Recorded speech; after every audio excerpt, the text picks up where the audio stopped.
नमस्कार, मैं हूं सौरभ शर्मा। शराब घोटाले में सबसे बड़ा खुलासा हुआ। आज ईडी यानी एनफोर्समेंट डायरेक्टरेट ने अरविंद केजरीवाल के सबसे चहेते और करीबी नेता मनीष सिसोदिया के बारे में सनसनीखेज बातें कोर्ट में बताई। केजरीवाल और मनीष सिसोदिया दोनों के भरोसेमंद विजय नायर की व्हाट्सएप चैट कोर्ट के सामने रखी गई। ईडी ने मनीष सिसोदिया की रिमांड मांगी और 7 दिन के लिए मनीष सिसोदिया अब ईडी की रिमांड रूम में सवालों का सामना करेंगे। 58 पन्नों की रिमांड एप्लीकेशन में सबसे बड़ा सबूत है व्हाट्सएप चैट और सिग्नल ऐप के जरिए पैसे की लेन देन की बातें। जैसे पन्ना नंबर 33 पर लिखा है, वी नीड मनी, यानी विजय नायर नीड्स मनी, विजय नायर को पैसा चाहिए।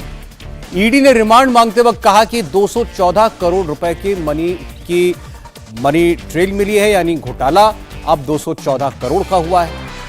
पेज नंबर 34 और 35 पर तेलंगाना के मुख्यमंत्री केसीआर की बेटी कविता का जिक्र है और पेज नंबर 45 पर लिखा है कैसे सिग्नल ऐप के जरिए आम आदमी पार्टी के नेताओं ने गोवा का चुनाव लड़ने के लिए पैसे मांगे। पन्ना नंबर 52 पर लिखा गया है कि अब विजय नायर के बॉस अरविंद केजरीवाल और मनीष सिसोदिया का नाम दर्ज है और आखिर में लिखा है विजय नायर तो मनीष सिसोदिया के सपोर्ट से काम कर रहा था। इन सनसनीखेज आरोपों के बाद सियासत में कितनी हलचल है, आपको दिखाते हैं पूरी रिपोर्ट। कट्टर दुश्मनों से अब मोदी की डायरेक्ट टक्कर। मोदी विरोधियों के झूठ, झांसा, दुष्प्रचार और भ्रष्टाचार पर सबसे बड़ा प्रहार हुआ है। बहुत बड़ा खुलासा हुआ है। केजरीवाल ने मोदी को हिरण्यकश्यप क्यों कहा? केजरीवाल ने सिसोदिया के लिए प्रहलाद नाम क्यों गढ़ा? केजरीवाल की इन 5 लाइनों का मतलब अगले 5 मिनट में आपको बताएंगे। आप भी चौंक जाएंगे। क्या केजरीवाल एंड पार्टी कट्टर ईमानदार है या कट्टर बेईमान है? मनीष सिसोदिया, सत्येंद्र जैन, विजय नायर, संजय सिंह, कलवा कुंतल कविता और अरविंद केजरीवाल, क्या अब सबके तार एक दूसरे से जुड़ने लगे हैं? और क्या शराब घोटाले के सारे राज खुलने लगे हैं? शराब घोटाला कांड में ईडी के एक्शन से पहले केसीआर की बेटी का दिल्ली में शक्ति प्रदर्शन होता है और केजरीवाल के करीबी संजय सिंह वहां माइक पकड़े दिख जाते हैं। क्या यह सिर्फ एक संयोग है या भ्रष्टाचार के आरोपों से मुक्ति पाने वाला, इसी बहाने मोदी को गाली देने वाला एक सियासी प्रयोग है? इनके जिम्मे एक काम है, विपक्ष के लोगों के पीछे सीबीआई छोड़ो, ईडी छोड़ो। अरे हम तुम्हारी सीबीआई और ईडी से डरने वाले नहीं हैं, तुमसे लड़ेंगे और जीतेंगे। ये ईडी सीबीआई से डराने का खेल बंद कीजिए। आपकी ईडी और सीबीआई की हालत ये हो गई है, जिसके घर में पहुंच जाते हैं, जिसके यहां छापेमारी करने पहुंच जाते हैं, तो जनता ये कहती है लग रहा है इस राज्य में कोई चुनाव आने वाला है या ये पार्टी किसी राज्य में चुनाव लड़ने जा रही है। उसके पीछे ईडी डाल देते हो, सीबीआई डाल देते हो, विपक्ष के लोगों को परेशान करते हो। मोदी के सियासी दुश्मनों का दिल्ली यानी नॉर्थ का साउथ से डायरेक्ट कनेक्शन स्टैब्लिश होता दिख रहा है। ईडी ने कई सनसनीखेज खुलासे किए हैं। सीधे सीधे सिसोदिया, केजरीवाल और बीआरएस नेता के कविता का नाम लिया है। ईडी के दावों के मुताबिक पहला बड़ा खुलासा यह है कि विजय नायर केजरीवाल और मनीष सिसोदिया के राइट हैंड के तौर पर काम कर रहा था। नायर ही इस पूरी साजिश को कोऑर्डिनेट कर रहा था। ईडी ने यह भी क्लेम किया है कि इस साजिश में दिल्ली सरकार के अधिकारियों से लेकर कई मिडिलमैन और नेता शामिल थे। ईडी ने जो 3 नाम लिए हैं वो हैं विजय नायर, मनीष सिसोदिया और के कविता। ईडी का दावा है कि साउथ ग्रुप को फायदा पहुंचाने के लिए दिल्ली के आबकारी नीति में बदलाव किए गए। ईडी के मुताबिक साउथ के ग्रुप ने आम आदमी पार्टी के नेताओं को 100 करोड़ रुपए की घूस दी। ईडी ने दावा किया कि विजय नायर और के कविता की एक मीटिंग हुई थी जिसमें नायर यह दिखाना चाहता था कि वो आबकारी नीति को इन्फ्लुएंस कर सकता है। ईडी के मुताबिक मीटिंग में नायर ने यह कहा कि पैसों की जरूरत है और यहां पर पैसों का मतलब था रिश्वत, जिसका वादा साउथ के ग्रुप ने किया था।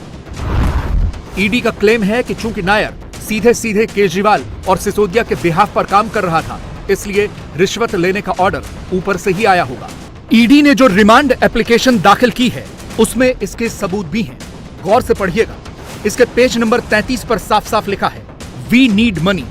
यहां पर वी का मतलब हुआ विजय नायर, साथ में जो स्क्रीनशॉट अटैच किया गया है उसमें भी नीचे यही शब्द लिखा है, वी नीड मनी।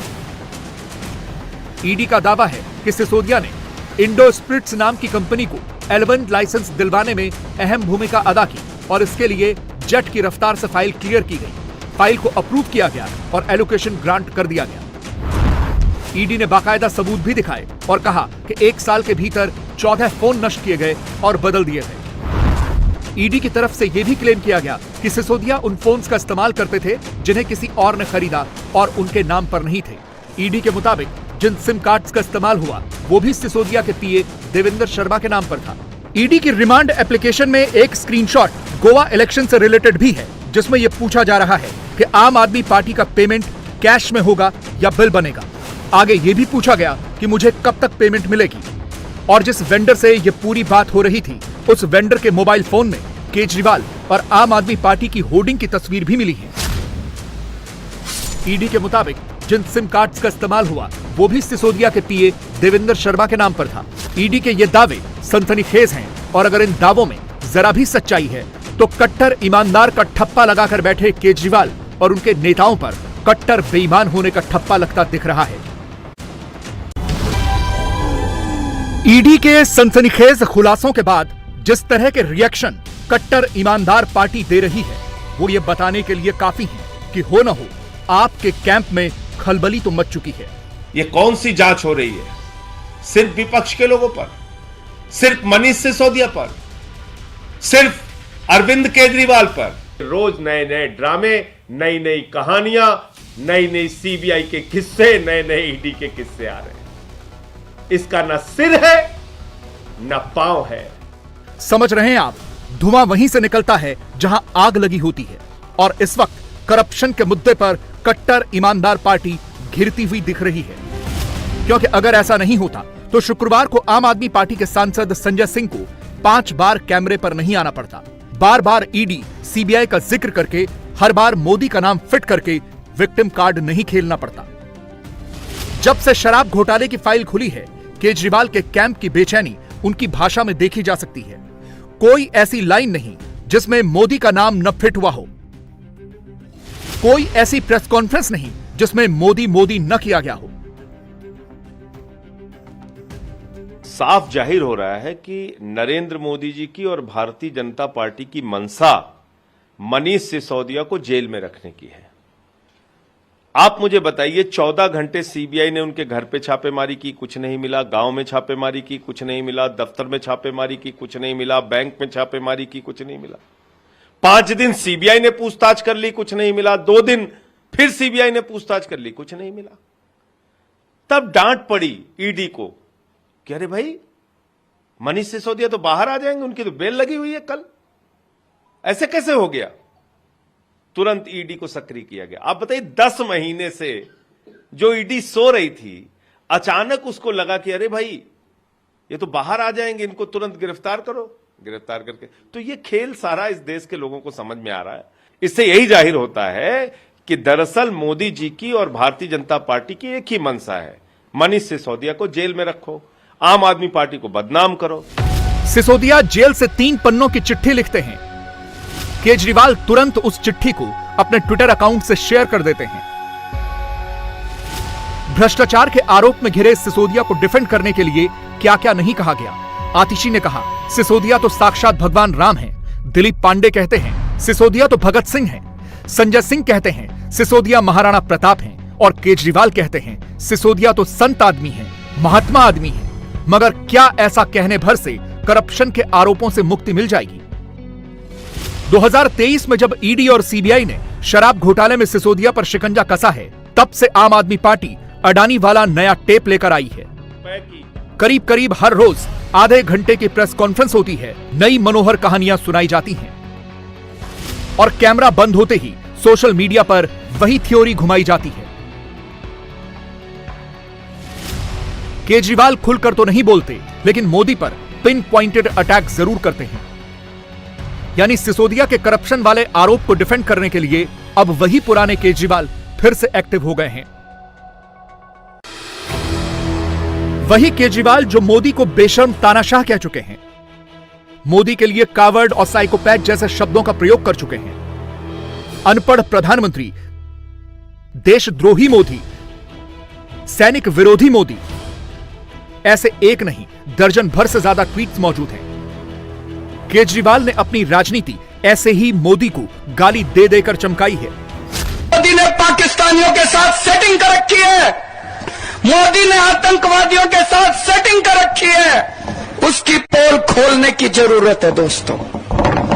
आज जब आप गांव-गांव के अंदर में जाओगे, कुछ लोग भ्रमित हैं, कुछ लोग कहते हैं मोदी राष्ट्रवादी है, कुछ लोग कहते हैं मोदी देशभक्त है। आज आपकी जिम्मेदारी है जाके कहना कि मोदी जैसे बड़ा देशद्रोही कोई नहीं है दोस्तों। केजरीवाल की पॉलिटिक्स के पैटर्न को डिकोड करने पर यह पता चलता है कि जब उन पर मुसीबत आती है, जब वो फंसते दिखते हैं, तभी वो मोदी के खिलाफ अनाप शनाप फैलाते हैं। इसे 2022 के एग्जाम्पल से समझिए। 2022 में 5 राज्यों के विधानसभा चुनाव हुए। 5 में से 4 राज्यों में आम आदमी पार्टी चुनाव लड़ी और तब केजरीवाल ने 38 चुनावी भाषण दिए, लेकिन एक बार भी मोदी का नाम नहीं लिया। केजरीवाल ने तब चुनाव के ऐलान के बाद सिर्फ 2 प्रेस कॉन्फ्रेंस में मोदी का जिक्र किया, लेकिन मोदी पर पॉलिटिकल अटैक नहीं किया। फैक्ट यह है कि मई 2019 में नतीजे आने के बाद ही केजरीवाल ने ट्विटर पर मोदी का नाम लेना छोड़ दिया था। 19 के लोकसभा चुनाव के दौरान तो केजरीवाल ने ट्विटर पर पूरे 27 बार प्रधानमंत्री का जिक्र किया था, लेकिन 19 के नतीजों के बाद मोदी का नाम लेना बंद कर दिया। केजरीवाल ने ऐसा इसलिए किया क्योंकि उन्होंने जब जब मोदी पर डायरेक्ट अटैक किया, हर चुनाव में मोदी को ही उसका फायदा मिला। आम आदमी पार्टी को भारी नुकसान हुआ। लेकिन 2023 में सिसोदिया के मामले में केजरीवाल ने बार बार मोदी का ही नाम लिया है। On camera, off camera Modi Modi ही किया है। तो क्या 24 से पहले यह केजरीवाल की बदली हुई स्ट्रेटजी है, या फिर कहीं कट्टर ईमानदार पार्टी के कट्टर नेता को अब यह तो नहीं लगने लगा है कि सिसोदिया के बाद अब उनका नंबर आने वाला है, क्योंकि बीजेपी तो यही संकेत दे रही है। मैं तो कहता था मनीष सिसोदिया को कि भैया विलोम करना सीख लो, थोड़ा भस्त्रिका प्राणायाम करना सीख लो, क्योंकि उप मुख्यमंत्री वाली सुविधा बिहार में नहीं मिलती है। बिहार में तो चक्की पीसनी पड़ती है। जब कोई भ्रष्टाचार में फंसते हैं तो इनको शहीद भगत सिंह याद आते हैं, महात्मा गांधी याद आते हैं। मैं केजरीवाल को कहना चाहता हूं, चाहे महात्मा गांधी का परिक्रमा कर लो, चाहे राहुल गांधी की परिक्रमा कर लो, तुम्हें अब कोई गांधी नहीं बचा पाएगा। तुम्हें अब कोई तेलंगाना का सीएम, कोई लालू यादव, ये कोई लोग नहीं बचा पाएंगे। जब तुमने भ्रष्टाचार किया है तो जेल जाना पड़ेगा। मोदी की पार्टी ने आज मैन टू मैन मार्किंग कर ली, पार्टी टू पार्टी मार्किंग की, एरिया टू एरिया मैपिंग की, लोकेशन से लोकेशन तक मैप कर लिया है। 24 का चुनाव कोई एक चरण में नहीं होगा। 2019 का चुनाव 7 चरणों में हुआ था। 2024 का चुनाव भी कुछ वैसा ही होगा। कई चरण वाले चुनाव की तैयारी एक दिन में नहीं होती, बल्कि यह भी चरणों में होती है। कहा जा रहा है कि नरेंद्र मोदी ने पहले चरण की तैयारी कर ली है और आज दूसरे चरण की तैयारी शुरू कर दी है। मोदी की पार्टी अग्रेसिव है, डिफेंसिव बिल्कुल नहीं। आज मोदी आर्मी के सभी बड़े नेताओं को काम बांट दिए गए और उन्हें फील्ड में उतार भी दिया गया। अब पब्लिक के रिएक्शंस देखे जा रहे हैं, कहां से कैसा फीडबैक मिलता है, उसे एनालाइज करके आगे काम होगा। मैक्रो लेवल पर और माइक्रो लेवल पर मोदी हर स्तर पर तैयारी कर रहे हैं। सवाल है कि इस वक्त विरोधी क्या कर रहे हैं, वो किस स्टेज तक पहुंचे हैं। हिंदुस्तान की पॉलिटिकल पल्स की सही जानकारी देखिए इस रिपोर्ट में।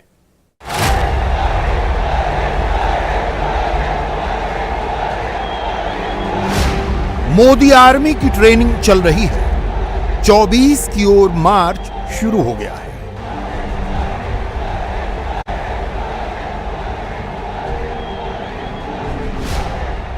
मोदी आर्मी के मार्च का प्लान केवल कागज पर नहीं बना है, स्ट्रीट एक्शन भी चालू है। ट्रेनिंग का पहला चैप्टर दिल्ली। शराब घोटाले में मनीष सिसोदिया की गिरफ्तारी के बाद बीजेपी केजरीवाल के घर तक घुस रही है।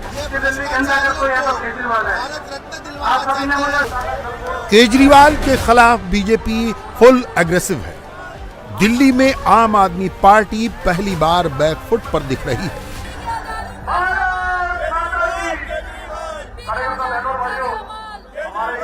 हमारे जो दिल्ली के कट्टर ईमानदार भीष्म पितामह बड़े भाई केजरीवाल जी हैं, उनके छोटे भाई हैं। जो काम हमारे को बताते हैं हम करते हैं और उनकी पाई चुकाते हैं।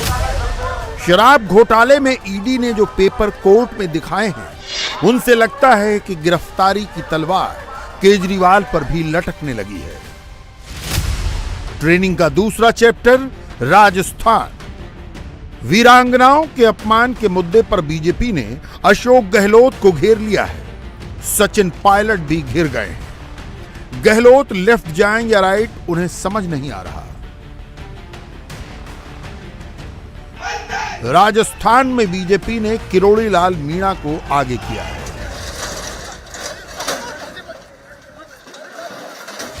एक बार बात करोगे, कुर्सी बैठ जाओ, एक मिनट बात किससे करोगे? गहलोत से बात करके जवाब दे दो। गहलोत से बात कर लो। उदय सिंह, गहलोत से बात कर लो। अकेले मीणा वोट अगर गहलोत के हाथ से फिसल जाए तो राजस्थान में सरकार बदल जाए। बीजेपी का प्लान उससे बहुत आगे का है।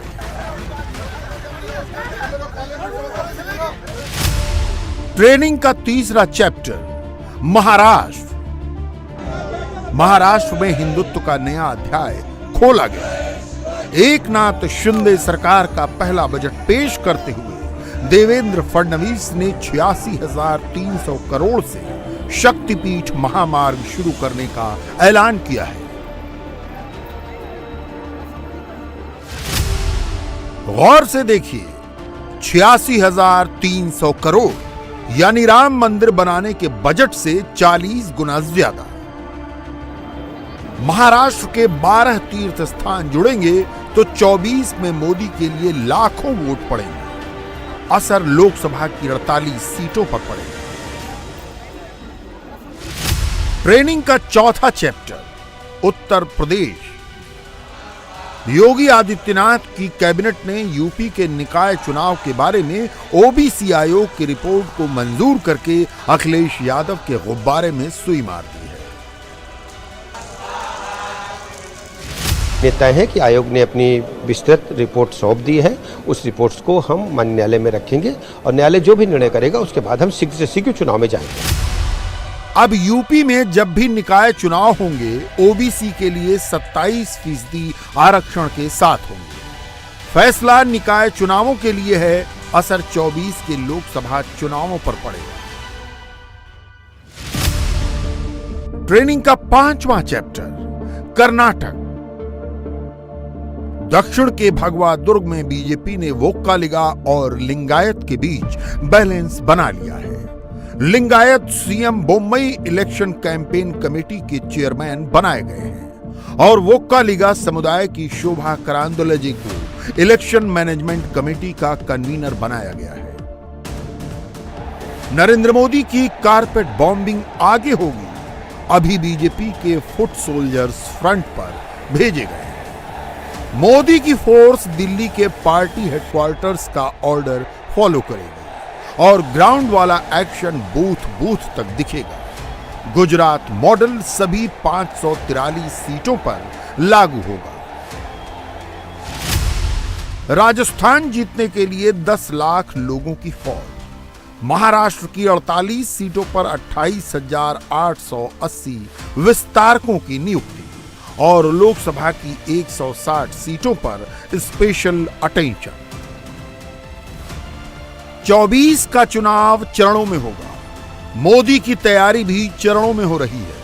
पूर्वोत्तर के 3 राज्यों में सरकार बनाकर नरेंद्र मोदी ने पहला चरण सक्सेसफुली कंप्लीट किया। अब दूसरा चरण शुरू हुआ है।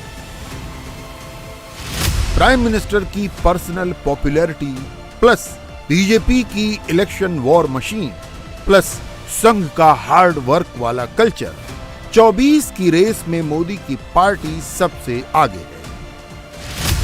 विरोधियों के कैंप में कंफ्यूजन है, क्योस है और कॉन्ट्राडिक्शंस है। राहुल गांधी, ममता बनर्जी, अखिलेश यादव, अरविंद केजरीवाल, नीतीश कुमार और केसीआर, एंटी मोदी मोर्चा के ये सारे नेता अभी यही तय नहीं कर पाए कि वो एक होकर मोदी से लड़ेंगे या बीजेपी को अलग अलग चैलेंज देंगे। कांग्रेस कम से कम 100 सीट जीतना चाहती है। मोदी के विरोधी कम से कम 100 सीटों पर यूनाइटेड अपोजिशन का कैंडिडेट उतारना चाहते हैं। कम से कम 200 सीटें जीतकर एंटी मोदी मोर्चा गेम में बना रहना चाहता है, मगर मोदी शाह का गेम प्लान दूसरा है। कांग्रेस कम से कम 100 सीट जीतना चाहती है। मोदी के विरोधी कम से कम 100 सीटों पर यूनाइटेड अपोजिशन का कैंडिडेट उतारना चाहते हैं। कम से कम 200 सीटें जीतकर एंटी मोदी मोर्चा गेम में बना रहना चाहता है, मगर मोदी शाह का गेम प्लान दूसरा है। ममता अलग जाएंगी, अखिलेश यादव अलग लड़ेंगे, केसीआर पर उनकी बेटी कविता के जरिए शिकंजा कसा जाएगा। इन सबसे बुरी हालत केजरीवाल की है, जो दिल्ली में ही घिर गए हैं।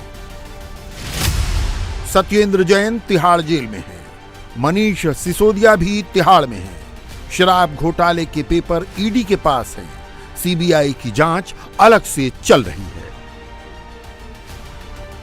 ईडी ने कोर्ट में पेपर पेश किए तो पहली बार शराब घोटाले में अरविंद केजरीवाल का नाम आया। बीजेपी को वहीं से मौका मिल गया। मुझे जो आगे की तस्वीर दिख रही है उसमें अरविंद केजरीवाल जी का भी शायद यही हश्र होगा। अरविंद केजरीवाल जी की जो वो जिस प्रकार से उन परेशान दिख रहे हैं, वो इसलिए नहीं दिख रहे कि मनीष सिसोदिया ईडी से भी गिरफ्तार हो गए। मुझे लगता है वो परेशान इसलिए दिख रहे हैं कि मनीष सिसोदिया के ओर सारे साक्ष्य अरविंद केजरीवाल की ओर इशारा कर रहे हैं। केजरीवाल 24 के चुनाव में विपक्ष के बड़े खिलाड़ी बनना चाहते थे। शराब घोटाले ने उनके इरादों पर अल्कोहल डाल दिया। चाहे महात्मा गांधी का परिक्रमा कर लो, चाहे राहुल गांधी की परिक्रमा कर लो, तुम्हें अब कोई गांधी नहीं बचा पाएगा। तुम्हें अब कोई तेलंगाना का सीएम, कोई लालू यादव, ये कोई लोग नहीं बचा पाएंगे। जब तुमने भ्रष्टाचार किया है तो जेल जाना पड़ेगा।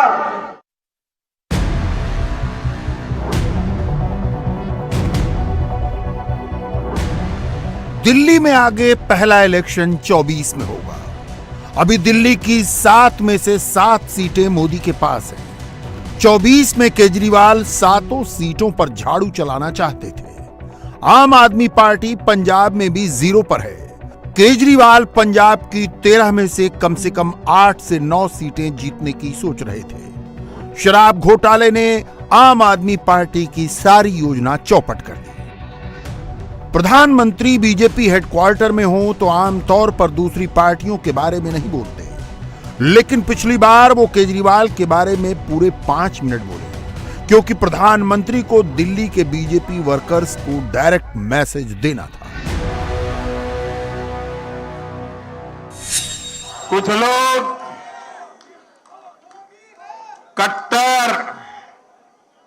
कट्टर की पहचान में लगे हुए हैं। वो हर काम बेईमानी भी कट्टरता से करते हैं। ये कट्टर लोग कहते हैं मर जा मोदी, वो कहते हैं मर जा मोदी। देश कह रहे हैं मत जा मोदी, मत जा मोदी, मत जा। ईडी का ब्रह्मास्त्र महाराष्ट्र में भी चला है। उद्धव गुट के नेता अनिल परब के करीबी और पार्टनर सदानंद कदम को समन हुआ तो वो ईडी ऑफिस पहुंचे। डर ये सरकार के मन में है और ये डरते हैं कि कोई इंसाफ के साथ खड़े रहे, कोई सच के साथ खड़े रहे, उनसे डरते हैं। उन पे एजेंसियां जाती हैं और कार्रवाई करती है। ये एक पैटर्न बन चुका है। पहले पहले ये लगता था, लोगों को भी लगता था कि कुछ जेन्युइन केस होगी, लेकिन देश भर में अभी ये पैटर्न बन चुका है कि कोई भी अगर हमारे खिलाफ हो यानी सरकार के खिलाफ हो तो उस पर कार्रवाई होती है। देश के लिए सर्वोच्च बलिदान देने वाले शहीदों के प्रति हिंदुस्तान में हमेशा एक कृतज्ञता का भाव रहता है, मगर राजस्थान में गहलोत सरकार ने ऐसा वादा तोड़ा कि पुलवामा में शहीद हुए 3 जवानों की पत्नियों को धरने पर बैठना पड़ा। वीरांगनाओं के धरने से गहलोत घबराए तो पुलिस रातों रात तीनों वीरांगनाओं को धरने से उठाकर थाने ले गई, फिर उनको घर में ही नजरबंद कर दिया। देर रात में पुलिस आई और उसके बाद यहां से उनको हिरासत में लेकर चली गई। बताया जा रहा है कि जयपुर पुलिस बहुत ही स्ट्रैटेजिकली तरीके से इन लोगों को यहां से हटाया है। पहले मेडिकल चेकअप के बहाने लगभग 1:30 बजे पुलिस की टीम यहां पर आई थी और उसके बाद जो कार्यकर्ता यहां पर थे वीरांगनाओं के साथ उनके मोबाइल को जब्त में लिया और उसके बाद सभी को उठाया और वैन में भर कर यहाँ से दूर कहीं ले जाकर हिरासत में रख लिया और उसके बाद महिंद्रा से इस थाने ले गए। राजस्थान में ये मुद्दा जंगल की आग की तरह फैला हुआ है। किरोड़ी लाल मीणा फ्रंट पर हैं और बीजेपी बैक से सपोर्ट दे रही है। ये कांग्रेस पार्टी झूठी पार्टी है और झूठे वादे करती है। एक के बाद एक इनके वादे सारे झूठे साबित हो रहे हैं। यहां पे वीरांगनाओं को ऐसे समय पर इन्होंने झूठा वादा करा। अगर वादा करा है, मुख्यमंत्री साहब से सलाह लेकर वहां पे पहुंचे हैं उनके मंत्री, तो अपनी बात पर खरा उतरना चाहिए, उसको पूरा करना चाहिए। इसके लिए विशेष पैकेज अगर हुआ है तो विशेष इसके ऊपर कानून में बदलाव करना चाहिए पुलवामा के शहीदों के लिए, लेकिन ऐसा नहीं हुआ। अब जब वीरांगनाएं अपना अधिकार मांग रही हैं तो उनके ऊपर लाठियां बरसाई जा रही हैं। राजस्थान में अगले 1 साल में 2 चुनाव हैं। 23 में राज्य की सरकार डिसाइड होगी और 24 में यहां से 25 सांसद चुने जाएंगे। मोदी की पार्टी एक साथ दोनों तैयारियां कर रही है। राजस्थान में बड़ी जीत के लिए मोदी का बड़ा प्लान, माइक्रो मैनेजमेंट पर शुरू हो गया काम। राजस्थान में 10 लाख कार्यकर्ताओं की फौज तैयार, एक एक वोट को बूथ तक लाने का मिशन। 12 से 15 घरों पर एक कार्यकर्ता हुए तैनात। राजस्थान जीतने के लिए बीजेपी उसी स्ट्रेटजी पर चल रही है जिस पर चलकर उसने गुजरात फतह किया था। राजस्थान के बूथों को 3 कैटेगरी में बांटकर प्लानिंग की गई है। राजस्थान में 26,300 बूथ ऐसे हैं जहां बीजेपी पिछले 3 चुनावों में लगातार आगे रही है। यहां नए वोटर्स को बीजेपी से जोड़ने का काम चल रहा है। राजस्थान के 15,000 बूथ ऐसे हैं जहां पिछले 3 चुनावों में मिक्स ट्रेंड रहा है। इन्हीं बूथों पर सबसे ज्यादा मेहनत की जा रही है। करीब 10,000 बूथ ऐसे हैं जहां पिछले 3 चुनावों में बीजेपी कभी आगे नहीं रही। यहां न्यूट्रल वोटर्स की पहचान करके उनको जोड़ा जा रहा है। मोदी की विरोधी पार्टियां जहां नैरेटिव्स पर काम करती हैं, वहीं बीजेपी प्योर नंबर को महत्व दे रही है। इसका फायदा गुजरात में दिख चुका है, हाल ही में नॉर्थ में दिखा है। मोदी की पार्टी अब इस फार्मूले को राजस्थान में आजमा रही है। आपदा और जोखिम का मोदी मैनेजमेंट कैसे काम करता है, ये खुद प्रधानमंत्री से सुनिए। अब दुनिया छोटी हो रही है, एक दूसरे के अनुभवों से सीखकर निर्माण की तकनीकों में नए नए प्रयोग भी हो रहे हैं, लेकिन वहीं दूसरी ओर आपदाओं का प्रकोप भी बढ़ रहा है। पुराने जमाने में पूरे गांव में एक वैद्यराज सबका इलाज करते थे और पूरा गांव स्वस्थ रहता था। अब हर बीमारी के अलग डॉक्टर होते हैं। इसी प्रकार डिजास्टर के लिए भी डायनेमिक व्यवस्था विकसित करनी होगी। कर्नाटक में भी इसी शिद्दत के साथ काम शुरू हुआ है। दक्षिण के दुर्ग में अभी जेपी नड्डा लीड रोल में है। लोकल कोऑर्डिनेशन बीएस येदुरप्पा कर रहे हैं। वोक्कालिगा और लिंगायत दोनों वोट बैंक को साधने के लिए बीजेपी ने बैलेंस बना लिया है। आपका जोश, आपका उत्साह, आपकी उमंग और जो मैं घरों से लोगों को देख रहा हूं, उनका जोश और उमंग इस बात को साबित कर रहा है कि एक बार फिर से भाजपा भाजपा भाजपा। मोदी की इलेक्शन आर्मी कितनी डिटेल में स्ट्रेटजी बनाती है, इसे महाराष्ट्र के एग्जाम्पल से समझिए। महाराष्ट्र में 24 में ही लोकसभा के भी चुनाव होंगे और 24 में ही विधानसभा के लिए भी वोट पड़ेंगे। बीजेपी ने लोकसभा की 48 सीटों में से 45 सीटें जीतने का टारगेट बनाया है और विधानसभा की 288 सीटों में से 200 सीटें जीतने का लक्ष्य रखा है। बीजेपी कार्यकर्ता हर विधानसभा क्षेत्र के 70 हजार घरों में जाएंगे। वो केंद्र और राज्य सरकार की उपलब्धियां गिनाएंगे। वे सरकार के प्रति गलतफहमियों को दूर करेंगे। हर विधानसभा क्षेत्र में 100 विस्तारकों की नियुक्ति होगी। एक एक विस्तारक हर दिन 4 घरों में जाएगा। इलेक्शन के नैरेटिव्स बीजेपी के फुट सोल्जर्स नहीं बनाते, वो टॉप लेवल पर तय होता है। ग्राउंड पर वही स्ट्रेटजी चलती है जिसका डायरेक्शन हेडक्वार्टर से आता है। 24 जीतने के लिए Narendra Modi step by step चल रहे हैं। वो कोई लॉन्ग जंप नहीं लगा रहे। लगातार चलते रहने से वो सबसे आगे हैं। विरोधी चलने से ज्यादा सुस्ता रहे हैं, इसीलिए वो पीछे छूट गए हैं। और अब बात अतीक गैंग की। अतीक अहमद के भाई अशरफ से बरेली जेल में गैरकानूनी मुलाकातियों की अब खैर नहीं। पुलिस ने आज 2 को पकड़कर जेल भेज दिया। बाकियों की धरपकड़ जारी है। इनमें समाजवादी पार्टी का एक नेता लल्ला गद्दी भी है। मगर तूफान बरेली जेल में ही नहीं उठा।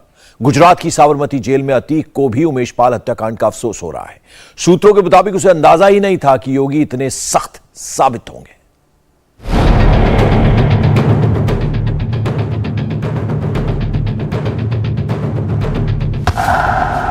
अतीक अहमद को अपने किए का अफसोस है।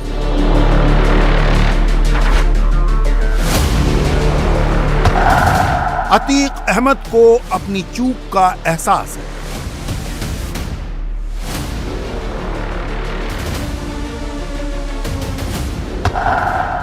अतीक भाई पर भरोसा करके फंस गया।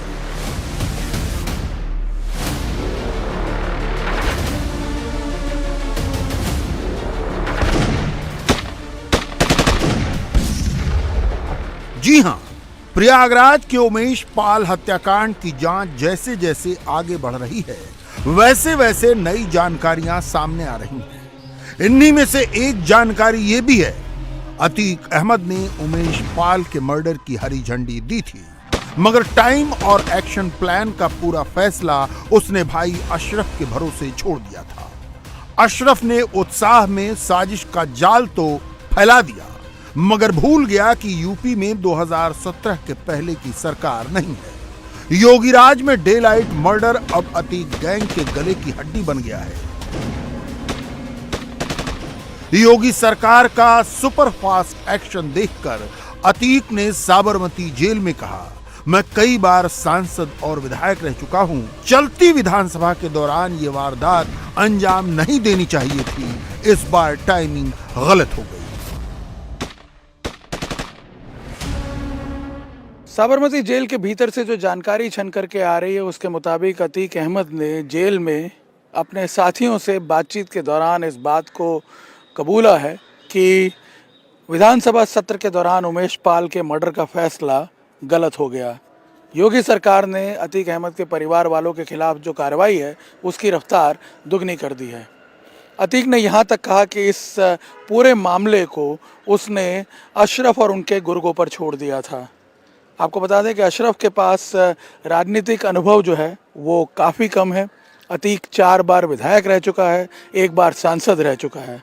साथ ही ये भी बता दें कि विपक्ष जो है इस पूरे मामले में विधानसभा में हमलावर दिखना चाहता है।